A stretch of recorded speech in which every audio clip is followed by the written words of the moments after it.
Hier soir, j'ai rêvé que j'avais épousé Melissa Benoist. Du coup, techniquement, c'est un autre moi, d'un autre univers, qui a réussi à le faire. Je suis fier de lui. Au moins l'un d'entre nous a réussi à le faire, c'est génial en fait.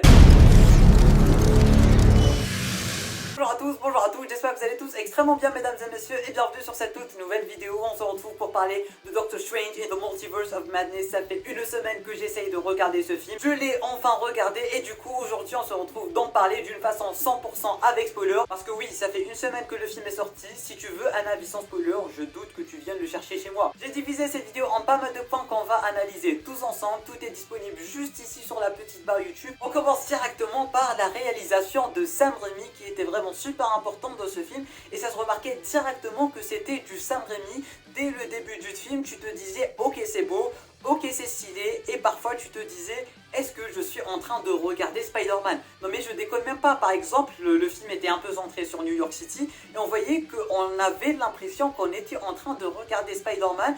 On avait une New York de Spider-Man 2 avec ce petit temps jaunâtre, avec ces petits buildings et tout. Franchement, la façon de filmer de Sam Raimi et la façon de réaliser de Sam Raimi, que ce soit dans Doctor Strange ou dans Spider-Man 2, j'ai l'impression que c'était vraiment pareil. Alors dites-moi ce que vous en pensez en bas dans les commentaires, mais franchement quand j'avais des plans sur New York ou quand j'avais des plans où on voyait le personnage plus New York dans le fond, j'avais vraiment l'impression de regarder Spider-Man. En plus de ça, c'était pas uniquement dans la réalisation en général, mais j'ai l'impression aussi qu'on avait pas mal de similitudes entre Spider-Man 2 et Doctor Strange in the Multiverse of Madness. On commence directement par le caméo du fameux acteur dont je ne connais pas le nom, qu'on avait déjà vu dans Spider-Man 1, dans Spider-Man 2 et dans Spider-Man 3, et dont pas mal d'entre vous théorisaient sur le fait qu'il allait devenir Mysterio ou qu'il était probablement Mysterio. Ah ben on l'a aussi vu dans Doctor Strange in the Multiverse of Madness, que ça soit durant le film ou dans la scène post-générique, là où il s'est bien foutu de notre gueule. Dans le début du film aussi, on avait cette fameuse scène où on avait le méchant qui était en train d'escalader un building pour atteindre America Chavez,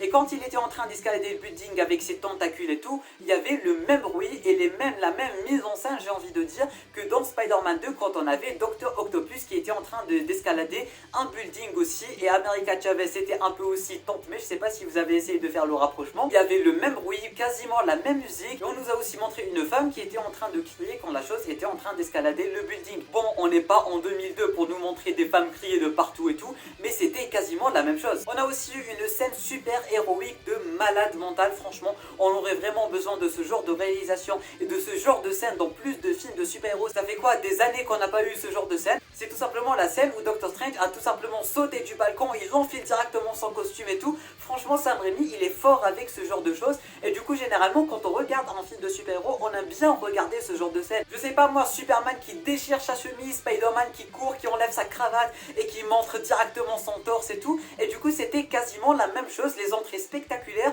et les suite-ups, si je peux dire ça, spectaculaires. Le mec, il sort directement du balcon, il enfile sa cape, il enfile son costume, tout le monde est en train de prendre des photos, tout le monde est en train de prendre des stories. J'adore ce point de vue des super-héros, franchement, c'est super cool, et Sam Raimi, il a super bien réalisé le truc en fait. D'un côté, j'ai vraiment le seum que Spider-Man No Way Home n'a pas été fait par un grand réalisateur. J'imagine tellement pas les scènes qui auraient pu iconiser les trois Spider-Man et qui auraient pu rendre le film épique en fait. En tout cas, Sam Raimi, sa réalisation, elle était vraiment géniale, que ce soit la colorimétrie, que ce soit la mise en scène des personnages, tout le côté super héroïque comme je disais aussi. On a aussi de très beaux biomes, le tout premier univers où ils ont sauté, il était vraiment super beau, il était magnifique, il a vraiment une super belle vision des choses en fait. Du côté de la musique aussi, on avait parfois l'impression qu'on était en train de regarder du Spider-Man 2 pour la simple et bonne raison que Danny Elfman était de retour pour composer la musique du film. Et du coup, franchement, Danny Elfman plus Sam Raimi, on avait vraiment parfois l'impression de regarder Spider-Man. Encore une fois, à quel point il y avait beaucoup de similitudes, que ce soit dans des scènes, dans la mise en scène ou dans la musique tout simplement. Qui dit Sam Raimi dit aussi réalisation d'un côté film d'horreur qui a aussi super bien marché dans le film,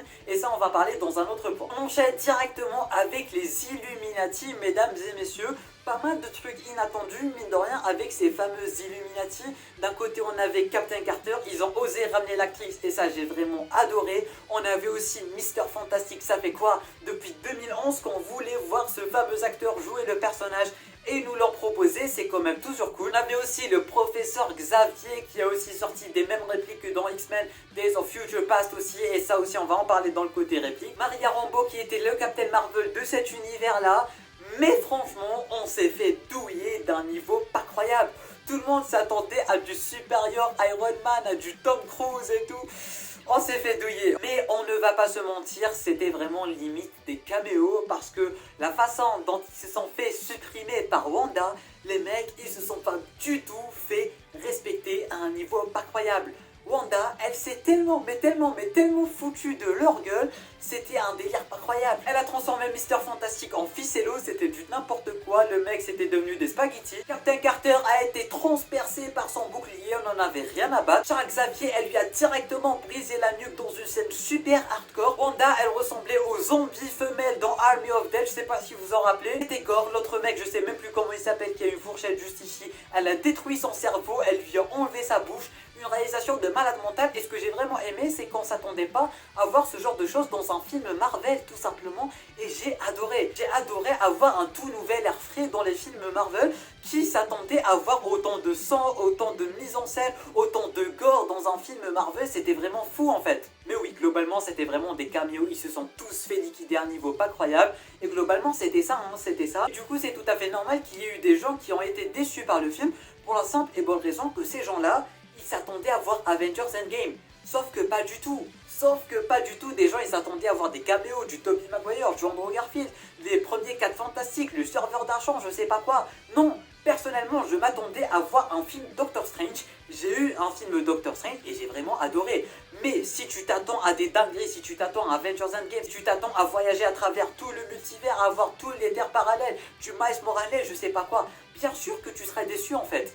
Déjà juste le fait de nous avoir donné les Illuminati, c'était limite un caméo. Si on va en parler dans une vidéo spécialement dédiée sur le fait qu'il y a pas mal de gens qui n'aient tout simplement pas apprécié le film et le pourquoi du comment. On enchaîne directement avec l'intrigue sous les lignes, j'ai envie de dire, parce que oui, globalement le film, il se focalisait sur le multivers et sur le fait que Doctor Strange devait sauver America Chavez, mais d'un côté aussi, c'était vraiment la quête de Doctor Strange pour se retrouver lui-même et pour se comprendre lui-même, parce qu'on a remarqué que peu importe l'univers qu'il visite, il a une relation plutôt difficile avec Christine, et du coup c'était un peu une quête pour se chercher soi-même et pour se rendre compte à quel point il n'est pas comblé et à quel point il a besoin de Christine, à quel point dans chaque univers il sait qu'il a besoin d'elle mais il fait toujours rien du tout et il la fait toujours passer en dernier. J'ai trouvé vraiment cette perspective super cool à analyser tout simplement pour la simple et bonne raison que ce n'était pas l'intrigue globale et l'intrigue générale du film, et d'un côté si tu comprends vraiment le film et tu te casses la tête avec le film, tu te rends compte que tout le film en général c'est tout simplement la quête de Doctor Strange pour se rendre compte à quel point il n'est pas comblé. D'ailleurs, ils ont utilisé cette fameuse réplique « Es-tu comblé ?» à pas mal de moments dans le film. Et à la fin du film, il a tout simplement dit à Wong qu'il n'était pas autant comblé. Oui, c'est voyage dans le multivers, c'est le fait de sauver Monica, c'est le fait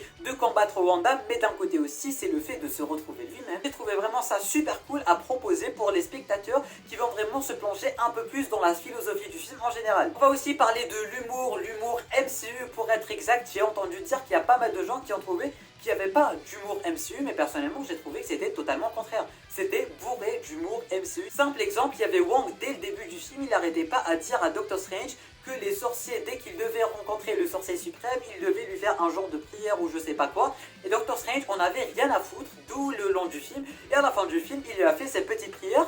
Et du coup, c'était une petite allusion à ma foi plutôt cool, mais aussi c'est ancré dans l'humour MCU. Dans la scène où on avait la présentation des Illuminati, Doctor Strange n'a pas arrêté de les tacler. Il parlait d'un mec fourchette, il parlait de je sais pas quoi et tout, et c'était très présent en vrai. Mais personnellement, ça m'a pas gêné et j'aime bien ce genre d'humour, j'aime bien quand ça détend l'atmosphère, surtout que l'atmosphère du film en général, c'est tendu, on va pas se mentir. Du coup, ça sert un peu d'équilibre au film et j'ai trouvé vraiment ça super génial, parce que oui, on va aborder ça dans un autre point, mais le film, il est très dark, très gore. Et il ressemble vraiment à un film d'horreur. Toujours en ce qui concerne les déceptions des gens qui ne sont pas vraiment mes déceptions, c'est tout simplement le fait que le multivers n'est pas si présent que ça, et du coup ça fait un peu comme Captain America and the Winter Soldier, là où le titre parlait de soldats de l'hiver, le film se focalisait plutôt sur Hydra ainsi que le Shield en général. Là on a exactement la même chose. Le film s'appelle Doctor Strange in the Multiverse of Madness, mais on voit quasiment pas du tout le multivers, ni cette madness du multivers en fait. Ils auraient pu appeler ça Doctor Strange versus Wanda ou un truc du genre, ou Wanda à la quête de je sais pas quoi, parce que limite c'est même pas un vrai film Doctor Strange en fait, parce que c'était aussi focalisé sur Wanda plutôt que sur Doctor Strange. Mais globalement et personnellement, j'ai pas vraiment autant détesté que ça parce que je m'attendais pas vraiment à quelque chose de grandiose et je m'attendais pas à Avengers Endgame et je m'attendais pas à un voyage dans le multivers. Du coup, pour toutes les attentes que j'avais concernant le film, je suis vraiment gâté en fait. En ce qui concerne America Chavez, c'est vraiment un très gros coup de cœur. Je m'attendais pas à apprécier autant le personnage et à autant m'attacher à elle tout simplement. J'ai vraiment adoré le personnage, comment il a été présenté, comment il a été au centre de l'intrigue, comment Doctor Strange a été mis de côté devant America Chavez, qui a été elle qui a un peu sauvé la mise, qui a un peu sauvé le multivers, qui apprend à utiliser ses pouvoirs aussi. J'ai aussi adoré tout le côté Doctor Strange qui est le mentor de Chavez, c'était vraiment super bien exploité, super bien utilisé tout au long du film. Au début du film, elle avait confiance en aucun Doctor Strange et plus ça avance, plus elle commence à avoir confiance en lui. Et plus il a confiance en elle, et plus il veut la sauver en fait. Et du coup à la fin du film, elle lui a dit prends mes pouvoirs, je m'en fous, je te fais confiance et tout. Et j'ai trouvé vraiment la symbolique super sympathique. Maintenant arrêtez tout ce que vous êtes en train de faire, on va maintenant parler du film et du ton du film en général, de l'ambiance du film, tout le côté film d'horreur, tout le côté on nous montrait des cadavres, tout le côté gore et tout. J'ai adoré, j'ai vraiment adoré. C'est limite uniquement chez DC Comics qu'on voyait ce genre de choses dernièrement, mais j'ai adoré voir ce genre de choses dans un film Marvel. Que globalement, depuis que Disney a racheté la Fox et tout, on voit uniquement des arcs-en-ciel, des paillettes, etc. Mais là, ça fait plaisir, un tout nouvel art frais dans l'univers cinématographique de Marvel, et ça fait plaisir, encore une fois. On nous montrait des cadavres, on nous montrait des gens brûlés, des crânes qui explosent, on avait aussi Captain Carter qui a été transpercé par son bouclier, Wanda qui ressemblait à un zombie, elle avait du sang de partout et tout. C'était gore à un niveau pas croyable et c'était archi bien fait. On avait des scènes de films d'horreur, Wanda elle ressemblait quasiment à rien, elle ressemblait à un zombie, elle ressemblait à des créatures de Conjuring, je sais pas quoi. On avait des scènes où Wanda essayait de pénétrer à camartage à travers les miroirs, à travers les reflets, et du coup elle était bizarre avec ses mains qui tremblaient de partout. C'était ultra bizarre, c'était ultra glauque, c'était flippant à la limite. Wanda qui avait limite plus d'os, ses mains qui allaient de partout et tout, des mains élastiques, elle sortait sa main, elle nous montrait ses yeux dans des flaques d'eau et tout, c'était archi flippant. Je vous jure, on dirait j'étais en train de regarder un film Conjuring. Et alors là, quand on nous montrait le côté Scarlet Witch de Wanda, il est flippant. Comme j'étais en train de dire, on dirait le zombie de Zack Snyder en fait. J'ai adoré toute cette perspective de la Scarlet Witch et d'une Wanda flippante. Ça a mine de rien changé toute ma vision de Wanda en le général. Parce que voilà, Wanda, elle était mignonne et tout. Mais après ce film, même quand elle était Wanda, même quand on nous montrait pas le côté Scarlet Witch, elle faisait peur, elle était pâle, elle avait les yeux noirs et tout, avec les doigts aussi tout noirs et tout, franchement, ça fait flipper. J'ai adoré cette ambiance encore une fois parce que ça change en fait. Voilà, elle avait pas d'os, ça craquait de partout, elle pouvait se plier, elle pouvait sortir des miroirs, c'était génial. L'attaque, quand elle a attaqué les Illuminati, elle en avait rien à foutre, elle explosait des crânes, l'autre mec, elle lui a enlevé sa bouche, Sœur Fantastique, elle a transformé en ficello puis en spaghetti. Elle était tellement méchante, même le temps de Wanda, il était tellement méchant. Elle lui a demandé s'il avait une femme, il lui a dit j'ai une femme et j'ai 2 enfants. Elle lui a dit génial, elle pourra s'occuper d'eux quand tu seras mort et tout. C'était super glauque comme ambiance en fait. Professeur Xavier, comment elle lui a brisé la nuque en se transformant en Scarlet Witch, en zombie et tout. Elle avait pas de pitié, elle s'en foutait de ce à quoi elle ressemblait. Il y avait du sang, elle marchait bizarrement comme un zombie et tout. Le temps du film, il était super bizarre. Maintenant, on va vraiment essayer de parler de Wanda en général.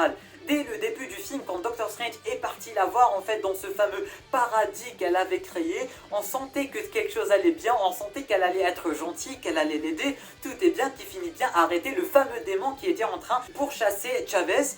Et là, d'un moment à l'autre, Doctor Strange se rend compte qu'il n'avait pas donné le nom de Chavez à Wanda, et du coup c'est là où on s'est dit merde! On est dans la merde. Ils ont osé rendre Wanda méchante. D'un certain côté, on s'attendait tous à la voir méchante, mais pas aussi méchante. Et là, directement, elle fait comme ça. Et on voit qu'elle était en enfer, je sais pas quoi, avec le Darkhold. Et on s'est rendu compte que c'était Wanda, la méchante du film.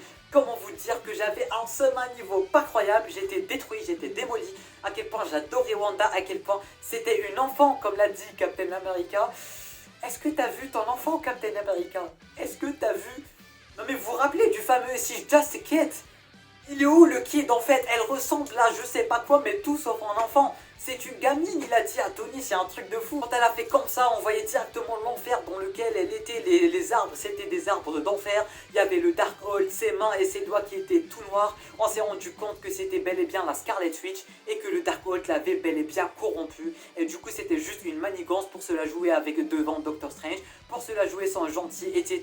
J'ai arrêté ma manigance. Puis on se rend directement compte qu'elle n'a pas arrêté ses manigances en fait, et que c'est bel et bien la méchante qui est en train de pourchasser America Chavez. Quand elle a aussi attaqué Capartage, c'était un truc pas croyable, elle était tellement flippante, tellement imposante, en fait elle était là en mode j'étais en train de me retenir, je voulais pas venir moi-même et tout, et là elle voulait directement briser les boucliers, et là ça m'a directement rappelé Avengers l'ère d'Ultron, quand elle était en train de jouer avec Tony, avec Steve et tout, d'un côté elle était derrière eux, d'un côté plus du tout et tout, c'était exactement la même ambiance, mais 100 fois plus glauque. C'était flippant comment elle arrivait directement derrière eux, puis leur chuchotait 2-3 mots, puis elle se cassait et tout. C'était archi flippant, je ne vais pas vous mentir. J'ai aussi adoré tout le côté symbolique de la Scarlet Witch, Wanda qui était vraiment devenue la Scarlet Witch qui allait détruire l'univers, qui allait vraiment tout casser, dont le Darkhold était en train de parler, dont toutes les prophéties étaient en train de parler et tout. Et quand Wong l'avait emmené au fameux sanctuaire de Chthon, on se rendait compte que c'était tout simplement une prophétie, que la Scarlet Witch devait apparaître, et j'ai vraiment adoré toute cette symbolique où Wanda s'est transformée directement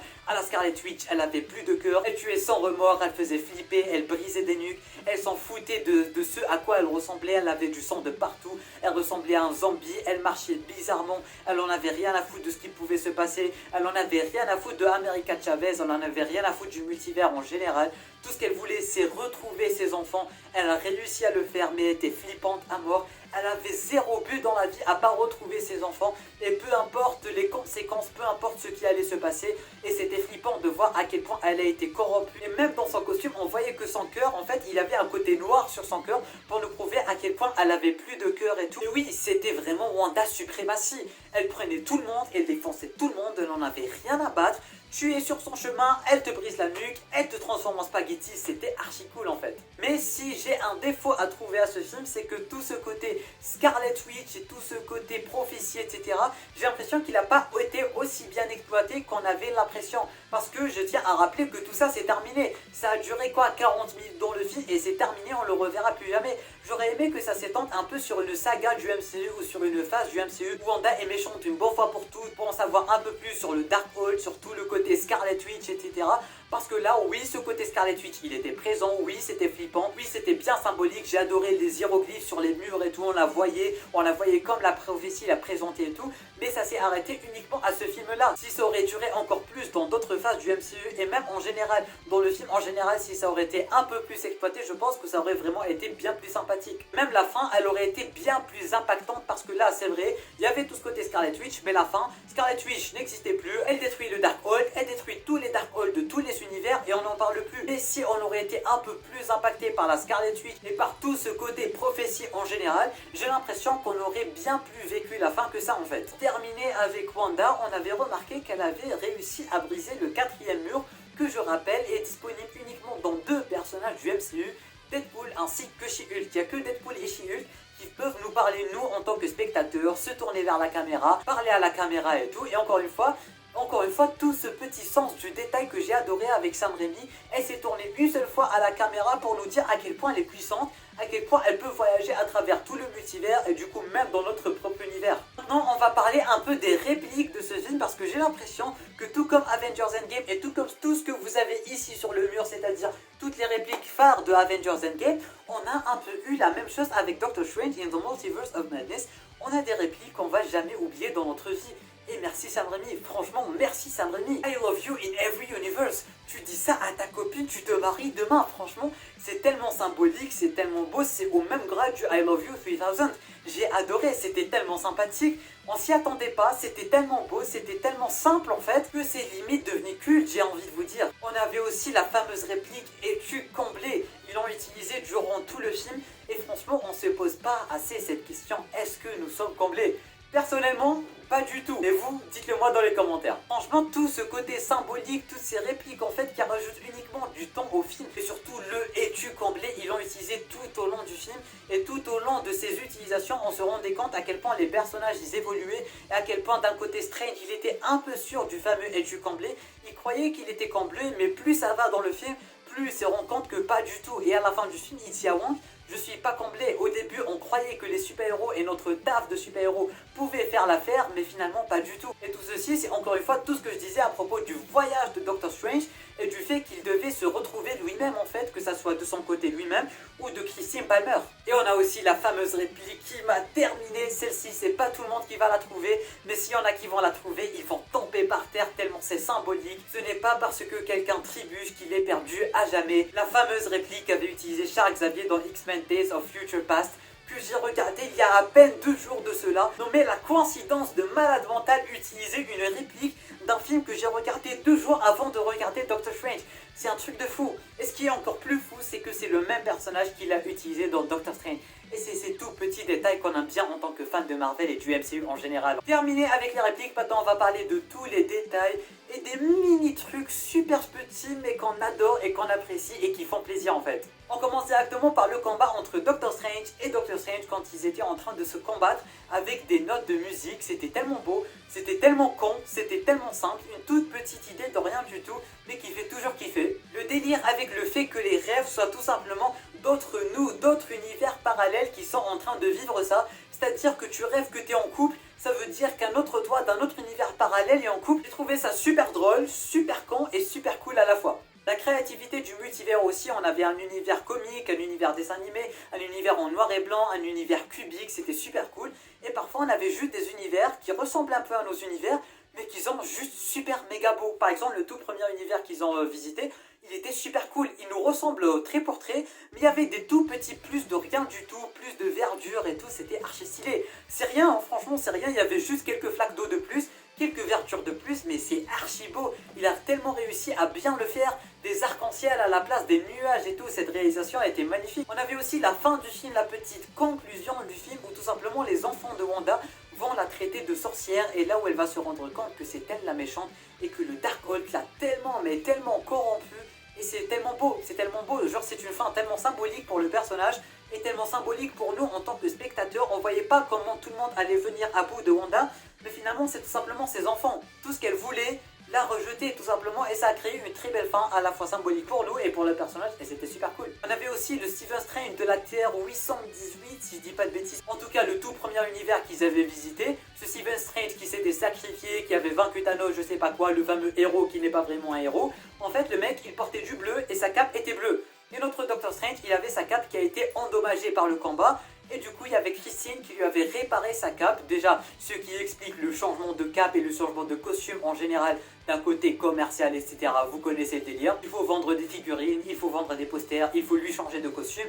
Et du coup, comment expliquer le fait que sa cape ait changé, du moins que sa cape ait une tache bleue? Et ça aussi, c'est tout con, mais tellement symbolique. C'est tout simplement le fait que Christine Palmer ait réparé la cape de notre Doctor Strange avec la cape de leur Doctor Strange. Et c'est beau, c'est stylé, et on aime ça. On finit cette vidéo avec les petits caméos et clins d'œil en général que j'ai mis de rien apprécié. La petite musique de WandaVision, ça fait toujours plaisir. Quand Doctor Strange était piégé dans la fameuse prison des Illuminati avec Christine qui lui avait dit qu'elle travaillait pour la fondation Baxter, Baxter Building, les 4 Fantastiques, Mister Fantastique qui se transforme en spaghetti, c'était cool. Mais en tout cas, ils nous ont montré à quel point Reed Richards est l'homme le plus intelligent de leur planète, à quel point grâce à la fameuse fondation Baxter, ils nous ont montré que c'était lui qui finançait un peu les Illuminati, un peu comme ce que faisait Tony pour les Avengers. On avait aussi la fameuse réplique quand on a vu que Captain Carter était tombé, puis elle s'est relevée, on attendait une seule chose, la fameuse réplique, je pourrais faire ça toute la journée. En regardant le film et en regardant le point de vue de Wanda en général, j'avais un peu l'impression de regarder Spider-Man Into the Spider-Verse pour la simple et bonne raison que même dans Spider-Verse, le méchant essayait d'ouvrir le multivers pour trouver des versions alternatives de sa famille qui étaient mortes dans son propre univers. C'est exactement la même chose avec Wanda, elle a ouvert le multivers, elle cherchait Chavez uniquement pour retrouver ses enfants dans d'autres univers. On termine avec les fameuses créatures qui étaient à la botte de Wanda, qui étaient en train d'attendre Wanda dans le fameux sanctuaire, qui ressemble trait pour trait au fameux Ktoll, qui est l'inventeur de la magie noire ainsi que du Darkhold en général. Ils n'ont pas ramené Ktoll, mais ils ont ramené des sbires qui lui ressemblaient trait pour trait. C'était symbolique, c'était cool, les commissaires de comics, vous allez les reconnaître. Et pour terminer cette vidéo, est-ce que Wanda est morte? J'ai envie de vous dire que non, elle n'est pas morte et je suis sûr à 18% qu'elle n'est pas morte et je mettrai ma main à couper qu'elle n'est pas morte et ça va être le sujet d'une autre vidéo, d'où l'intérêt de t'abonner à la chaîne YouTube pour ne pas la rater. Merci à tous, merci à tous d'avoir regardé cette vidéo, j'espère en tout cas qu'elle n'aura pas été beaucoup trop longue, mais il y a tellement de choses à dire à propos de ce film, c'est un truc de fou et je l'ai tellement adoré, je l'ai tellement apprécié, c'était vraiment un petit chef-d'œuvre pour ma part. Pas vraiment top 5 film MCU, mais très clairement un très bon film de super-héros, un très bon divertissement, tu t'assois, tu regardes, tu kiffes et ça s'arrête là, c'était vraiment archi cool. Tu peux t'abonner à la chaîne YouTube ainsi qu'activer une notification en cliquant juste là, tu peux regarder notre vidéo en cliquant juste ici. Moi je te dis à très bientôt pour une toute nouvelle vidéo, c'était Namiat, portez-vous bien.